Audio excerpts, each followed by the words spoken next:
എല്ലാവരും ഹൃദയം ബന്ധമുള്ളവരാണ്. എല്ലാവരും ഞാൻ ഒരേ പ്രായമാണ്. എനിക്ക് 15 ലക്ഷം കൂടുതൽ വരുന്നത്. കാരണം 80 വയസ്സിന് ആയെന്ന് പറഞ്ഞാൽ നമ്മുടെ യൂണിവേഴ്സിറ്റിയിൽ ഒരു ഷാളൊക്കെ ഉണ്ട്. 80 വയസ്സ് വരുന്നത്. അപ്പം അങ്ങനെ അപ്പം ഞാൻ ഇതിനെപ്പറ്റി പറയാൻ പോകുന്നത് ഇവർ പറയാത്ത ചില കാര്യങ്ങൾ ഒന്ന് സൂചിപ്പിക്കാൻ വേണ്ടിയാണ്. ഇതൊരു ഇൻഫോർമൽ മീറ്റിംഗ് ആണ്. ഫോർമൽ മീറ്റിങ്ങിന് പറഞ്ഞാൽ അതല്ല, ഞങ്ങൾ ഇൻഫോർമലാണ്. അപ്പോൾ മറ്റുള്ളവർ പറയാത്ത ചില കാര്യങ്ങൾ, അതായത് മനുഷ്യ മനസ്സിന് 3 തലങ്ങളുണ്ട് മെയിനായിട്ട്. ഒന്ന് കോൺഷ്യസ് റീജിയൻ, ബോധതലം. മറ്റേത് സബ് കോൺഷ്യസ് അല്ലെങ്കിൽ പ്രീ കോൺഷ്യസ് റീജിയൻ. മറ്റേത് അൺകോൺഷ്യസ്, അബോധം. അബോധം എന്ന് പറഞ്ഞാൽ ഒരു 99% നമുക്ക് അബോധമാണ്. അപ്പം നമ്മൾ ചില കുട്ടികൾ പറയും നിനക്ക് തീരെ ബോധമില്ലാതെ, അത് കറക്റ്റാണ്. നിനക്ക് തീരെ ബോധമില്ലാതെ ഇല്ല, അൺകോൺഷ്യസ് ആണ്. അൺകോൺഷ്യസിനെ പറ്റി നമുക്ക് യാതൊന്നും അറിയത്തില്ല. അത് കടലാണ്, കടൽ പോലാണ്. ബോധമനസ്സ് നമ്മൾ ചിന്തിക്കുന്ന പറയുന്ന കാര്യങ്ങളൊക്കെ ബോധത്തിൽ, അത് ബോധത്തിൽ നിൽക്കത്തില്ല. അത് നമ്മൾ മാറ്റി വെക്കും. അത് സബ് കോൺഷ്യസിലേക്കാണ് മാറ്റി വെക്കുന്നത്. നമ്മൾ പഠിച്ചതും ചിന്തിച്ചതൊക്കെ നമ്മൾ മാറ്റി വെക്കുന്നതാണ് സബ് കോൺഷ്യസിലേക്കാണ്. ആ സബ് കോൺഷ്യസിൽ നിന്ന് നമ്മുടെ ബോധ മനസ്സ് ചെകഞ്ഞെടുക്കുന്നതാണ് നമ്മുടെ ഓർമ്മ. മറ്റൊന്നും ഓർമ്മയില്ല. അബോധം എന്നാൽ അൺകോൺഷ്യസ് നമുക്കൊന്നും അറിയാൻ ഒരു ഇല്ലാതാണ്. അത് നമ്മൾ അറിയുന്നതിനാണ്. സ്വപ്നങ്ങൾ കൊണ്ട് ചിലർ കവിത എഴുതും, അങ്ങനെ ചില കാര്യങ്ങളൊക്കെ ഉണ്ട്. അങ്ങനെ നമ്മൾ അറിയും. ചിലർ പെട്ടെന്ന് ദേഷ്യപ്പെടും, ചിലർ വെറുതെ ചിരിക്കും. ഒരുപാട് അബ്നോർമാലിറ്റീസ് ഉണ്ട്. എല്ലാ അബ്നോർമാലിറ്റിയും വരുന്നത് അബോധത്തിൽ നിന്നാണ്.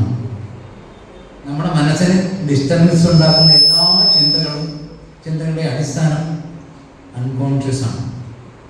അൺകോൺഷ്യസിൽ നിന്ന് ചിന്തകൾ കോൺഷ്യസിലേക്ക് വന്ന് നമ്മളെ ഡിസ്റ്റർബ് ചെയ്യാതിരിക്കാൻ നമ്മുടെ കോൺഷ്യസ് റീജിയനെ ബലപ്പെടുത്താക്കണം, ഉറപ്പിക്കണം. ഗേറ്റ് പോലാണ്. കോൺഷ്യസ് മൈൻഡ് ഒരു ഗേറ്റാണ്. അത് സ്ട്രോങ് ആണെങ്കിൽ അബോധത്തിൽ നിന്നുള്ള ചിന്തകൾ നമ്മളെ ഡിസ്റ്റർബ് ചെയ്തില്ല. അബോധത്തിലെ നെഗറ്റീവ് തരങ്ങളാണ് ഏറ്റവും കൂടുതൽ. ചിന്താ തരങ്ങളാണ്, എനർജിയാണ്. എനർജി ഞാൻ ഡെഫിനിഷൻ പറഞ്ഞിട്ടുണ്ട്. മനസ്സെന്ന് പറഞ്ഞാൽ അതായത് ഭാവസാന്ദ്രമായ ഊർജ സമാഹാരം. ഭാവമാണ് നമ്മുടെ എനർജിയിൽ എംബഡഡ് വിത്ത് ഐഡിയാസ്. അത് അങ്ങനെയുള്ള കടൽ പോലുള്ള സാധനമാണ് നമ്മുടെ അൺകോൺഷ്യസ്. അതിനെപ്പറ്റി നമുക്കൊന്നും അറിയത്തില്ല. നമ്മൾ വലിയ പാണ്ഡിത്യമൊക്കെ അഭിനയിക്കും, പറയും. പക്ഷേ നമ്മുടെ ഉള്ളിൽ ഇരിക്കുന്ന ആ ഭാഗത്തെപ്പറ്റി യാതൊരു ധാരണയില്ല. അപ്പോൾ അബോധത്തിൽ നിന്നുള്ള ചലനങ്ങൾ, ചിന്തകൾ നിരന്തരം നമ്മളെ ഡിസ്റ്റർബ് ചെയ്യും. നമ്മുടെ ബോധ മനസ്സിനെ അത് നിരന്തരം ഡിസ്റ്റർബ് ചെയ്യുന്നുണ്ട്. ആ ഡിസ്റ്റർബൻസ് വന്നു കഴിഞ്ഞാൽ നമുക്ക് സ്വസ്ഥത ഉണ്ടാക്കണം. അപ്പോൾ മനുഷ്യ മനസ്സിന് സ്വസ്ഥത ഉണ്ടാകണമെങ്കിൽ എന്ത് ചെയ്യണം? അബോധത്തിനെ നിയന്ത്രിക്കണം. അപ്പം ചില ഫ്രണ്ട്സൊക്കെ ഉണ്ട്, എൻ്റെ ചില ഫ്രണ്ട്സൊക്കെ ഉണ്ട്. അപ്പം ഞാൻ അബോധത്തെ നിയന്ത്രിക്കാനുള്ള ചില സജഷൻസ് പറഞ്ഞു കൊടുക്കാറുണ്ട്. ഒന്ന് സമയനിഷ്ഠ, മറ്റേത് കൃത്യനിഷ്ഠ. സമയനിഷ്ഠയാണ് ഒരു സ്ഥലത്ത് പോകണമെന്ന് ചിന്ത കോൺഷ്യസിൽ വരും. അതുപോലെ കൃത്യനിഷ്ഠ എന്ന് പറഞ്ഞാൽ ഒരു സാധനം ചെയ്യണം, അതിൻ്റെ സമയത്ത് ചെയ്യണം. അപ്പോൾ നമ്മുടെ ബോധ മനസ്സ് വർത്തിക്കൊണ്ടിരിക്കും. അപ്പോൾ അബോധത്തിൻ്റെ ഡിസ്റ്റർബൻസ് ഇല്ല. പക്ഷെ ചില എൻ്റെ ഫ്രണ്ട്സ് പറയുന്നത് ഒരിക്കലും സമയനിഷ്ഠ പാലിക്കരുത്, ഒരിക്കലും കൃത്യനിഷ്ഠ പാലിക്കരുത്. അവർ ഇൻഡിവിജ്വലാണ്. They are guided by the unconscious. അവർ അൺകോൺഷ്യസിലാണ് അവർ കൺട്രോൾ ചെയ്യുക. അവരിങ്ങനെ പോകും. നമ്മളവരല്ലേ അതിങ്ങനെ പോകുന്നു. ഒരു സ്റ്റേഷൻ കിട്ടാതെ മാറി പോകുന്നു, സ്റ്റേഷൻ കിട്ടാതെ പോകുന്നു. അപ്പോൾ they are guided by the unconscious. അപ്പോൾ അൺകോൺഷ്യസിൻ്റെ ഗൈഡൻസ് ഇല്ലാതെ അൺകോൺഷ്യസിനെ നമ്മൾ നിയന്ത്രിച്ചാൽ മാത്രമേ നമുക്ക് സ്വസ്ഥമായ ഒരു ജീവിതം ഉണ്ടാവും, സ്വസ്ഥത ഉണ്ടാവും, ഒരു ശാന്തി ഉണ്ടാവും. അതിന് ആരും ശ്രമിക്കാറില്ല. നമ്മളിങ്ങനെ പോകുന്നു. ഇപ്പോൾ ഒരു ദിവസത്തെ കാര്യങ്ങൾ നമ്മൾ ഒരു നിഷ്ഠയോട് പാലിച്ചു കഴിഞ്ഞാൽ നമുക്ക് നമ്മുടെ ബോധ മനസ്സിൽ കൺട്രോൾ വരും. നിഷ്ഠയ്ക്ക് ആരും തയ്യാറില്ല. കാരണം ഉറങ്ങാൻ ഭയങ്കര ഇഷ്ടമാണ്. ഓഫീസ് ടൈമിൽ ആരും ഉറങ്ങാനാണ് കൂടുതൽ ഇഷ്ടം. കാരണം they are under the control of there unconscious mind.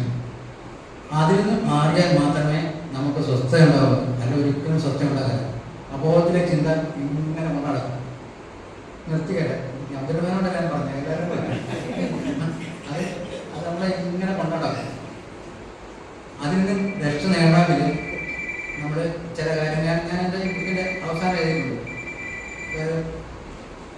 സമയനിഷ്ഠയും വ്യക്തിനിഷ്ഠയും കൃത്യനിഷ്ഠയും പാലിക്കാത്തവരിൽ ഗുരുത്വം നിലനിൽക്കുകയില്ല. സമനിഷ്ഠയും കൃത്യനിഷ്ഠയും പാലിക്കാത്തവരിൽ ഗുരുത്വം നിലനിൽക്കുകയില്ല. ഗുരുത്വം എന്ന് പറഞ്ഞാൽ നമ്മളുടെ ഒരു പോസിറ്റീവ് എനർജിയാണ്. അത് സമനിഷ്ഠയും കൃത്യനിഷ്ഠയും ഇല്ലാത്തവർ അവർ നിലനിൽക്കുകയില്ല. അപ്പോൾ അത് നമ്മൾ പാലിച്ചു കഴിഞ്ഞാൽ നമ്മൾ നന്നാവും, നമുക്ക് അതിൻ്റെ ഗുണമുണ്ടാകും. അപ്പോൾ നമ്മുടെ അബോധത്തിൽ വരുന്ന ചേതനകളെ തരങ്ങളെ നമ്മൾ ബോധത്തിൽ വെച്ച് തടയുക. ബോധത്തിൽ വെച്ച് തടഞ്ഞില്ലെങ്കിൽ നമ്മുടെ ബോധം നശിപ്പിച്ച് അത് ഒഴിവാകും, നമ്മളെ തീരെ ഇല്ലാതാകും. അത് പലർക്കും 90% ആൾക്കാർക്ക് അറിയത്തില്ല. 90% നമ്മുടെ ആൾക്കാർക്ക് ഇതിനെപ്പറ്റി അറിയത്തില്ല. നമ്മുടെ ബോധത്തെ പറ്റി തന്നെ നല്ല നിശ്ചയിച്ചിട്ടുണ്ട്, അബോധത്തെ പറ്റി പറയേണ്ട ആവശ്യമില്ല. അതാണ്. അപ്പം ഇത് ഇവർ സൂചിപ്പിക്കാത്തൊരു കാര്യമാണ്. അപ്പോൾ നമ്മൾ എല്ലാവരും ചെലപ്പമാഷോടെ ഇരിക്കണം. ചെലപ്പമാഷ് ഞാൻ ഇവിടെ ബുക്കൊക്കെ റിലീസ് ചെയ്യുമ്പോൾ ഞാൻ തീർച്ചയായും വരുന്നത്. അപ്പോൾ പുള്ളി ഒരിക്കലും കാണുകയില്ല, അതെനിക്കറിയാം അങ്ങനെയാണെന്ന്. അപ്പോൾ ഞാൻ പറഞ്ഞു, നിങ്ങൾ ഈ പ്രാവശ്യം വരുമെന്ന് പറഞ്ഞ് എന്നെ ഭീഷണിപ്പെടുത്തരുതാണ്. അപ്പോൾ നമ്മൾ ആരെയും കുറ്റം പറയുന്നില്ല. നമ്മുടെ മെന്റൽ സ്ട്രക്ചറാണ് ഓരോ വ്യക്തികളുടെയും മെന്റൽ 100 പേരുണ്ടെങ്കിൽ 100 പേരുടെ മെന്റൽ സ്ട്രക്ചറും ഡിഫറൻ്റ് ആണ്. അവരുടെ ചിന്ത വേറെയാണ്. അവർക്ക് ചില കോമൺ ചിന്തകൾ കാണും, പക്ഷേ ജനറലായിട്ട് അവർ രണ്ടേറെ ഡിഫറൻറ്റ്. പ്രകൃതിയിൽ നമ്മൾ ഒരു മരത്തിൻ്റെ 2 ഇല എടുത്താലും ആ ഡിഫറൻസ് ആണ്. പക്ഷെ മനുഷ്യ മനസ്സ് അതിലും ഡിഫറൻ്റ് ആണ്. എല്ലാവരും ഡിഫറൻ്റ് ആണ്. മൈൻഡ് ചില താരതമ്യങ്ങൾ മാത്രം കാണും. അതാണ് നമ്മുടെ വിജയമാഷോടെ കൊണ്ട് വിജയമുള്ള സ്ഥലം പുള്ളി ഞാൻ കുറച്ചൊക്കെ റിസർച്ച് ഹെൽപ്പ് ചെയ്യണം. റിസർച്ച് ഹെൽപ്പ് ചെയ്യുമ്പോൾ പുള്ളിക്കാരനോട് ഞാൻ പറയാം, യൂണിവേഴ്സിറ്റി ഇപ്പൊക്കെ റെഫർ ചെയ്ത് കൊണ്ടുവരണം. അതവിടൊന്നുമില്ല. ഞാൻ പ്രായം നോക്കിയല്ല, മടിയെടുത്ത് നല്ല അടിച്ചിരുന്നു. അപ്പൊ സാറെല്ലാം കൊണ്ടുവന്ന് ഒക്കെ ശരിയായി. അപ്പൊ നമ്മളൊരു വർക്ക് ചെയ്യണമെന്നുള്ളൊരു ആഗ്രഹം നമുക്കാണെങ്കിൽ നമുക്കൊരു എന്ത് വേണം? ബോധത്തിന് നിയന്ത്രണം. ബോധത്തിന് നിയന്ത്രണം ഇല്ലെങ്കിൽ ഒന്നുമില്ല. എന്തെങ്കിലും ന്യായീകരണമാണ്. നമ്മൾ ആരെങ്കിലും ചോദിച്ചോക്കെ എന്ത് തെറ്റ് ചെയ്താലും ന്യായീകരണമാണ്. തെറ്റിനെ ന്യായീകരിക്കുക എന്ന് പറഞ്ഞാൽ നമ്മുടെ അബോധത്തെ ന്യായീകരിക്കാനാണ്. ശരിയെ ആരും ന്യായീകരിക്കേണ്ട ആവശ്യമില്ല. എല്ലാവരും ന്യായീകരിക്കുന്നതിനാണ് തെറ്റിനെയാണ്. അപ്പോൾ ആ തെറ്റ് ചെയ്യാതിരിക്കാൻ നമ്മൾ ശ്രമിക്കണമെങ്കിൽ നമ്മുടെ ബോധ മനസ്സ് ക്ലിയറാണ്. ബോധ മനസ്സ് സ്ട്രോങ് ആണ്. അത് ബോധം വളരണം. നമ്മുടെ ബോധം വളരുന്ന അബോധത്തിലേക്കാണ്. ബോധം വളരുന്ന അബോധത്തിലേക്കാണ്. നമ്മുടെ കടൽത്തീരം പോലാണ്. തീര അടിച്ച് ചിലപ്പം കടലും കരയും കടലിൻ്റെ പല ഭാഗം കരയായി മാറും എന്ന് പറഞ്ഞാൽ നമ്മുടെ അബോധം പോലും നമ്മുടെ ബോധമായി മാറ്റാൻ കഴിയും. അങ്ങനെ കഴിഞ്ഞാൽ നമ്മൾ വിജയിച്ചു.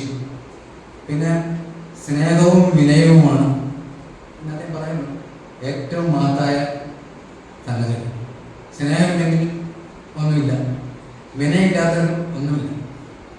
വിനയമുണ്ടെങ്കിൽ ഓട്ടോമാറ്റിക്കായിട്ട് സ്നേഹം വരും. സ്നേഹവും വിനയവും ഇല്ലെങ്കിൽ അവരുടെ ജീവിതം പരാജയമാണ്. നമ്മൾ കാണുന്നില്ല 2 രീതിയിൽ നമുക്ക് നമ്മുടെ ഫ്രോയിഡ് പറഞ്ഞത് you are your words. Freud പറഞ്ഞത് യു ആർ യുവർ വേർഡ്സ്. നിങ്ങളുടെ വാക്കാകും. നീ നിന്റെ വാക്കാകും. വാക്കെന്ന് പറഞ്ഞാൽ ഫ്രീ വേർഡ്സ് അസോസിയേഷൻ ടെക്നിക്ക് എന്നാണ്. നമ്മൾ ഒരാളോട് സംസാരിക്കുമ്പോൾ ഹൃദയം തുറന്ന് സംസാരിക്കുമ്പോൾ നല്ല വാക്ക്. മറ്റേ നമ്മൾ കാണുന്ന 90% അഭിനയമാണ്. അപ്പൊ ഹൃദയം തുറന്ന് സംസാരിച്ചു കഴിഞ്ഞാൽ വ്യക്തി അറിയും. അതാണ് യു ആർ യുവർ വേർഡ്സ്. നമ്മൾ വിചാരിക്കുന്ന നമ്മളെ മറ്റൊരു അറിയില്ല. ഒരു വാക്ക് മതി. ഒരു വാക്കിൽ നമുക്ക് അവരെ സമൂഹത്തിലേക്ക് പ്രവേശിക്കണം. അതാണ് കൗൺസിലിംഗ്. ഈ മനസ്സ് എന്താണെന്ന് അറിയാത്തവരാണ് പലപ്പോഴും കൗൺസിലിംഗ് നടക്കുന്നത്. മനസ്സെന്താണെന്ന് അറിയണമല്ലോ. മനസ്സെന്ന് പറയുന്നത് ധാരണ കൊണ്ടാണ്. അപ്പം കോംപ്ലക്സ് എന്താണെന്നറിയാം. കോംപ്ലക്സ് പറഞ്ഞാൽ നെഗറ്റീവ് തരംഗങ്ങൾ നമ്മുടെ മനസ്സിൽ ഉരുണ്ടുകൂടാണ്. അത് ഉരുണ്ടുകൊണ്ട് കഴിഞ്ഞാൽ പെട്ടെന്ന് അതിൻ്റെ ബോധം കൊണ്ട് തന്നെ അബോധത്തിലേക്കാണ്. ആ അബോധത്തിൽ നിന്നാണ് ആ തരംഗം നമ്മളൊന്ന് ഡിസ്റ്റർബ് ചെയ്ത് കോംപ്ലക്സ് എടുക്കും. കോംപ്ലക്സ് മൂത്ത് കഴിഞ്ഞാൽ അത് ന്യൂറോസിസ് ആവും. ന്യൂറോസിസ് മൂത്ത് കഴിഞ്ഞാൽ മറ്റേതാണ്. എന്താണെന്ന് പറയേണ്ട ആവശ്യമില്ല, മറ്റേതാണ്. മനസ്സിലായില്ല? അപ്പോൾ അത് കോംപ്ലക്സിലെ തന്നെ നമ്മൾ അവിടെ വെച്ച് മാറ്റാൻ പറ്റും. പ്രോപ്പർ കൗൺസിലിംഗ് വേണം. കൗൺസിലിംഗ് എന്ന് പറഞ്ഞാൽ നമ്മുടെ കൗൺസിലിംഗ് ഞാൻ പല ഡോക്ടർമാരെ സംസാരിച്ചിട്ടുണ്ട്. പക്ഷെ അവർക്ക് ബിഹേവിയറൽ സൈക്കോളജിയാണ്. മനസ്സെന്താണെന്ന് അറിയുന്നത്. ഞാനൊരിക്കലും ഒരു സൈക്കോളജി പ്രൊഫസറോട് കുറേ സംസാരിച്ചു. സംസാരിക്കുമ്പോൾ അവസാനം അങ്ങനെ ചോദിച്ചു, സാറേ മനസ്സെന്ന് പറഞ്ഞ അങ്ങനെ സാധനം ഉണ്ടോ? മനസ്സിലായി? അപ്പൊ അതാണ് അവിടെ അവര് വെസ്റ്റേൺ സൈക്കോളജി കുറച്ചൊക്കെ പഠിക്കും. അതും ശരിക്കും വായിക്കുക. ഫ്രോയിഡ്, യുങ് അങ്ങനൊക്കെ ഉണ്ട്. ഫ്രോയിഡ്, യുങ്ങൊക്കെ വായിക്കാൻ മനസ്സിലാക്കാൻ വലിയ പ്രയാസമാണ്. അതായത് കളക്റ്റീവ് അൺകോൺഷ്യസ് എന്ന് പറഞ്ഞൊരു ഭാഗമുണ്ട്. നമ്മുടെ ഓരോ വ്യക്തികൾക്കും അൺകോൺഷ്യസ് ഉള്ള പോലെ തന്നെ എല്ലാവരുടെയും വ്യക്തിയുടെ അൺകോൺഷ്യസ് ഒരുമിച്ച് കൂടുന്ന ഒരു തലമുണ്ട്. അതാണ് കളക്റ്റീവ് അൺകോൺഷ്യസ്. അങ്ങനെ ഉണ്ടെന്ന് യുങ് പ്രൂവ് ചെയ്തിട്ടുണ്ട്. അതായത് അതാണ് നമ്മൾ സമൂഹ മനസ്സാക്ഷി എന്നൊക്കെ പറയല്ലേ. സമൂഹ മനസ്സാക്ഷി റിയാക്ട് ചെയ്യുമ്പോൾ ആർക്കും ഒന്നും ചെയ്യാൻ പറ്റില്ല. അപ്പോൾ സമൂഹ മനസ്സാക്ഷി ഉണ്ടെന്ന് നാം പറയണം. നമ്മുടെ മനസ്സിൽ നിന്ന് അറിയാതെ there is invisible communication with the personal unconscious and collective unconscious. Collective അൺകോൺഷ്യസും നമ്മുടെ അൺകോൺഷ്യസ് തമ്മിൽ ഇൻവിസിബിൾ ആയിട്ടൊരു കമ്മ്യൂണിക്കേഷൻ നടക്കണം. അവിടെ നിന്ന് ഇങ്ങോട്ടും കഴിയുന്നുണ്ട്, ഇവിടെ നിന്ന് അങ്ങോട്ടും പോകുന്നു. അങ്ങനെയാണ് ഈ ലോകം നിലനിൽക്കുന്നത്. അതൊക്കെ പല എക്സ്പീരിയൻസ് നടത്തി യുങ് പ്രൂവ് ചെയ്തിട്ടുണ്ട്. യുങ്ങിൻ്റെ സൈക്കോളജിനെ പലർക്കും അറിയില്ല. അത് വായിച്ചാൽ മനസ്സിലാക്കാൻ വിഷമാണ്. ഒന്നാമത് ഇങ്ങനത്തെ കാര്യങ്ങൾ മനസ്സിലാണെങ്കിൽ നമ്മളുടെ ഉള്ളിൽ അഹങ്കാരം ഉണ്ടെങ്കിൽ മനസ്സിലാക്കാം. അഹങ്കാരം വിമൂഢാക്കാം. അഹങ്കാരം വന്നു കഴിഞ്ഞാൽ നമ്മൾ നശിച്ചു പോകണം. അഹങ്കാരമുള്ള വ്യക്തികൾക്ക് സൂക്ഷ്മമായിട്ടുള്ള ആശയം ഗ്രഹിക്കാൻ കഴിയില്ല. അഹങ്കാരം ഭഗവത്ഗീതയെ പറയുന്നത് സമർപ്പണം. സമർപ്പണം വേറൊന്നുമില്ല, നിങ്ങളുടെ അഹങ്കാരത്തെയാണ്. വേറൊന്നിനും സമർപ്പിക്കില്ല. നമ്മുടെ അഹങ്കാരത്തെ സമർപ്പിച്ചു കഴിഞ്ഞാൽ നമ്മുടെ മനസ്സ് തുറക്കും. മറ്റേ അഹങ്കാരം ഒരു ബിന്ദുവായി തീരും. അല്ലെങ്കിൽ നമ്മുടെ ശരീരം മുഴുവൻ അഹങ്കാരമായിരിക്കും. അപ്പൊ നമുക്ക് കാര്യങ്ങൾ അറിയണമെങ്കിൽ സമർപ്പണമാണ്. ഏത് പുസ്തകം വായിച്ചാലും എന്ത് മനസ്സിലാകണം, ഒരു സമർപ്പണബോധം ഉണ്ടായിക്കഴിഞ്ഞാൽ നമുക്ക് അതിൻ്റെ വിലാസിയാണ്. നമ്മുടെ ഡോക്ടർ രമമാൻ എഴുതുന്നുണ്ട്, വലിയ സ്കോറാണ്. അത് ഞാൻ ഒരുപാട് കാര്യങ്ങൾ ഞാൻ ടീച്ചറിൽ നിന്ന് പഠിച്ചിട്ടുണ്ട്. അപ്പം ടീച്ചർ പറയാൻ സാറിൻ്റെ അടുത്ത് ഞാൻ പഠിച്ചിട്ടുണ്ട്. അത് കാണും. നമ്മൾ അങ്ങോട്ടും ഇങ്ങോട്ടും എപ്പോഴും പഠിക്കും. ഏത് വ്യക്തിയിൽ നിന്ന് നമുക്ക് പഠിക്കാനുണ്ട്. കൊച്ചു കുട്ടികളിൽ നിന്ന് നമുക്ക് പഠിക്കാനുണ്ട്. നമ്മളിൽ നിന്ന് കൊച്ചു കുട്ടികളിൽ നിന്ന് പഠിക്കാനുണ്ട്. അത് നമ്മൾ അറിയണം. അതുപോലെ നമുക്കൊരു ഗൗരവമാണ്. പെൺകുട്ടികൾക്ക് പൊതുവെ ഗൗരവം കുറവാണ്, ആൺകുട്ടികൾക്ക് ഗൗരവം കൂടുതൽ. പക്ഷേ പുരുഷൻ പ്രകൃതി പോലെ ഭാര്യയും ഭർത്താവും അവർ പരസ്പര പൂരകങ്ങളാവുന്നു. അവർ പരസ്പര പൂരകങ്ങളായാലേ ഒരു പൂർണ്ണത ഉണ്ടാവുള്ളൂ, അല്ലെങ്കിൽ പൂർണ്ണത ഉണ്ടാകില്ല. അത് കുട്ടികൾ പറഞ്ഞത് അമ്മയുടെ ഓപ്പോസിറ്റ് എന്താ വെച്ചാൽ അച്ഛനാണെന്ന്. അപ്പോൾ പരസ്പര പൂരകം, സ്ത്രീയും പുരുഷനും പരസ്പര പൂരകങ്ങളാണ്. ആ ഒരറിവ് കഴിഞ്ഞാൽ ഒരുപാട് പ്രശ്നങ്ങൾ തുടങ്ങി. അപ്പോൾ ഈ കോംപ്ലക്സിലെ അനേകം കോംപ്ലക്സുകളുണ്ട്. അതിലൊരു കോംപ്ലക്സ് അസൂയാണ്. അസൂയ വലിയൊരു കോംപ്ലക്സാണ്. It's very dangerous. അസൂയ മൂത്ത് കഴിഞ്ഞാൽ എന്ത് വേണമെങ്കിലും ചെയ്യും, കൊലപാതകം വരെ ചെയ്യും അസൂയ. മറ്റുള്ളവർ വളരുന്നതിനുള്ള ഷേക്സ്പിയർ അപ്പം അതൊരു വലിയ കോംപ്ലക്സാണ്. അതുപോലെ ഇഗ്രിപ്പസ് എന്ന് പറഞ്ഞ കോംപ്ലക്സാണ്. അത് മൂത്ത കുട്ടികൾക്കുണ്ടാകുന്ന രോഗമാണ്. കാരണം അതിൻ്റെ രണ്ടാമത്തെ കുട്ടി ഉണ്ടായപ്പോൾ അതിൻ്റെ സ്നേഹം നഷ്ടപ്പെട്ടു പോയതുകൊണ്ടാണ്. അതും ഭയങ്കര ഡേഞ്ചറസ് ആണ്. ഞാനിങ്ങനെയുള്ള കുറേ കേസ് ഞാൻ കൗൺസിലിംഗ് നടത്തുന്നുണ്ട്. ഞാൻ അറിയപ്പെടുന്ന ഒരാളൊന്നുമില്ല, പക്ഷെ എൻ്റെ തലത്തിലുള്ള ഫ്രണ്ട്സിൻ്റെ കൊണ്ടല്ല ഒരുപാട് ഇങ്ങനത്തെ കൗൺസിലിംഗ് നടത്തുന്നുണ്ട്. അപ്പം ആ സ്നേഹമായിട്ട് അവരെ സമീപിക്കുക, അവരെ ഈ കോംപ്ലക്സിനുള്ള കാരണം അവരെ പറഞ്ഞ് മനസ്സിലാക്കുക. കോംപ്ലക്സിനുള്ള കാരണം അവരെ പറഞ്ഞ് മനസ്സിലാക്കാൻ 50% രോഗം അങ്ങനെ തന്നെ പോകും. പിന്നെ കാരണം അവർ മാറ്റിക്കൊള്ളും. മനസ്സിലായില്ലേ? ഞാൻ യൂണിവേഴ്സിറ്റിയിലൊക്കെ വർക്ക് ചെയ്ത ആൾക്കാരുണ്ട്, ഒത്തിരി ആൾക്കാരുണ്ട്. അപ്പം ഞാൻ വലിയ സ്ട്രിക്റ്റ് ആണെന്നുള്ള പറയും. പക്ഷെ ശരിക്കും നമ്മുടെ യൂണിവേഴ്സിറ്റി ജോലിക്ക് വന്നല്ലേ, നമ്മൾ ജോലി ചെയ്യണ്ടേ. അതിൻ്റെ ചെറിയൊരു ഉദാഹരണം പറയാം. നമ്മുടെ ഒരു ഫ്രണ്ട് എനിക്കൊരു ലേറ്റ് പെർമിഷൻ വേണമെന്ന് പറഞ്ഞിട്ട് റിക്വസ്റ്റ് 1 മണിക്കൂർ. അപ്പോൾ ഞാൻ നോക്കിയപ്പോൾ ഒരു 1:30 പുള്ളി അതിലേക്ക് നടന്നു പോകുന്നുണ്ട്. ഒരു 2 മണി കഴിഞ്ഞപ്പോൾ എൻ്റെ അടുത്ത് വന്നത് സാറേ ഞാനൊരു അബദ്ധം കണ്ടു. ഞാൻ ചോദിച്ചു അതെന്താന്ന് ചോദിച്ചു. അത് ഞാൻ ഒപ്പിട്ടില്ല. ഞാൻ പറഞ്ഞു കുഴപ്പമില്ല, ഞാൻ അത് വിട്ടിട്ട് കാശ് മാർക്ക് ചെയ്തു. എന്നിട്ട് ഞാൻ പറഞ്ഞു ഇന്ത്യൻ പ്രസിഡന്റിന് പോലും വരാത്ത ആൾക്കാർക്ക് വന്നതായിട്ട് മാർക്ക് ചെയ്യാനുള്ള അവകാശമില്ല, പിന്നെ എനിക്ക് ചെയ്യാൻ പറ്റുള്ളൂ. മനസ്സിലായില്ലേ? സ്വർണ്ണങ്ങളിലൊക്കെ ഇരിക്കുന്നുണ്ട്, അറിയാം.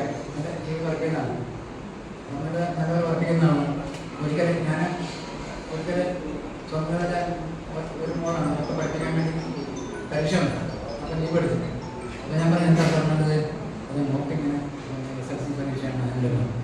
ഞാൻ പറഞ്ഞു ഇവിടുത്തെ വർക്ക് ചെയ്തുകൊണ്ട് നമ്മളെ പഠിപ്പിക്കാൻ 15 മാർക്ക് കൊടുത്തിട്ടുണ്ട്. പിന്നെ സമയത്ത് അതിൻ്റെ ഇടയ്ക്കൊന്ന് വർക്കെല്ലാം ചെയ്ത് ഞാൻ ഹെൽപ്പ് ചെയ്തു. അപ്പോൾ നമ്മൾ വർക്കിനോടൊരു കമ്മിറ്റ്മെൻ്റ് ആണ് ആരായാലും. അതൊക്കെ ഇന്ന് കുറഞ്ഞിരിക്കുകയാണ്. അത് അതിൻ്റെ മെയിൻ കാരണം അലസതയാണ്. അലസൻ എന്ന് പറഞ്ഞാൽ is controlled by the unconscious. അബോധത്തിൻ്റെ അടിമയാണ്. അപ്പോൾ അബോധത്തിൻ്റെ അടിമത്തിൽ നമ്മൾ മാറിയാൽ നമ്മൾ രക്ഷപ്പെടും. അതിന് നമ്മുടെ ആചാരങ്ങളൊക്കെ ഉണ്ട്, ഒരുപാട് ആചാരങ്ങൾ. നമ്മൾ അതായത് നമ്മുടെ അബോധത്തെ നമ്മൾ നിയന്ത്രിക്കാൻ എന്ത് ചെയ്യണം? പോസിറ്റീവായിട്ട് ചിന്തിക്കണം. പോസിറ്റീവ് തരങ്ങളുണ്ടാകും. ആ പോസിറ്റീവ് തരങ്ങൾ നെഗറ്റീവ് തരങ്ങളെ ഒന്ന് നള്ളിഫൈ ചെയ്യും, അല്ലെങ്കിൽ അതിൻ്റെ ഇഫക്റ്റ് കുറയ്ക്കും. ഒന്ന് കുറയ്ക്കും, അല്ലെങ്കിൽ ഇഫക്റ്റ് കുറയ്ക്കും. അതുപോലെ നല്ല ആചാരങ്ങൾ, നമ്മൾ ഓരോ ആചാരം, ഓരോ പറഞ്ഞ ആചാരമുണ്ട്. അത് നമ്മുടെ മനസ്സിനെ അബോധത്തെ ശുദ്ധീകരിക്കുന്നതാണ് പ്രോപ്പറായിട്ട്. അത് ആൾക്കാർ മതങ്ങളൊക്കെ ആചരിക്കും, പക്ഷെ അതിനകത്ത് മൂല്യങ്ങളൊന്നും ആചരിക്കരുത്. ഗോവിസാർ പറഞ്ഞാലേ അത് അതായത് ഗാന്ധിജി വലിയൊരു അഹിംസാവാദിയായിരുന്നു. അതുപോലെ കതർ ഒരു ആചാരമായിരുന്നു. അപ്പം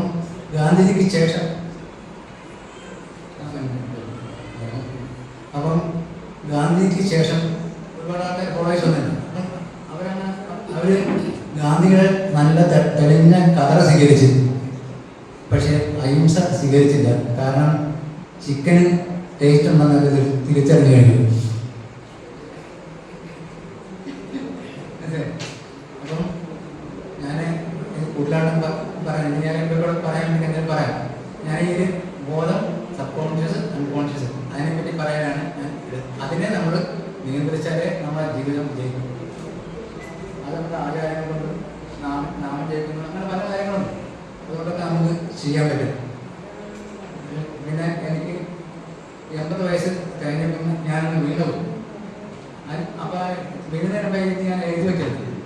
അപ്പോൾ വീണ് കാല് കൂട്ടി ഒരു ഓപ്പറേഷൻ ചെയ്ത് ഒരു 8-10 മാസമായി. അപ്പം ഞാൻ വിചാരിച്ച് അതോടെ അന്ന് തീർന്നു പോകുന്നു. പക്ഷേ പിന്നെ ഇത് ഇവിടെ പബ്ലിഷ് ചെയ്യാൻ വേണ്ടി കുഴപ്പമുണ്ടായിരുന്നു. അതുകൊണ്ട് തന്നെ എല്ലാവർക്കും ഒരിക്കൽ കൂടി ഞാൻ